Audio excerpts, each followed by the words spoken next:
Insurance చనిపోయిన వారిని వాపసు తీసుకురాదు, కానీ ఉన్న వారిని బతికిస్తుంది. మరి ఆ ఇన్సూరెన్స్ ఎన్ని రకాలుగా ఉంటుంది, మీరు ఏది సెలెక్ట్ చేసుకోవాలని విషయానికి వస్తే ఇన్సూరెన్స్ 4 రకాలుగా ఉంటుంది. ఒకటి టర్మ్ పాలసీ, 2 ఎండోమెంట్ పాలసీ, 3వది హోల్ లైఫ్ పాలసీ, 4వది యూలిప్స్ అంటే యూనిట్ లింక్డ్ పాలసీ.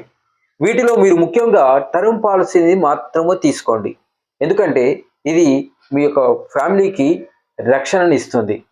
అంతేకాకుండా అతి చవకైన, అంటే నా ఉద్దేశంలో ప్రీమియం చాలా తక్కువ మరియు రక్షణ ఎక్కువగా ఉంటుంది. మీరు మాంసం తినాలనుకున్నప్పుడు మాంసమే తినండి, ఐస్ క్రీమ్ తినాలనుకుంటే ఐస్ క్రీమ్ తినండి, 2 కలిపి మాత్రం తినకండి. ఎందుకంటే ప్రస్తుత కాలంలో యాక్చువరీస్ అనబడే ఈ ఇన్సూరెన్స్ పాలసీలు తయారు చేసేవాళ్ళు ఈ కాంబినేషన్లో పాలసీలు తయారు చేస్తున్నారు. ఇవి అంత మంచివి కావు.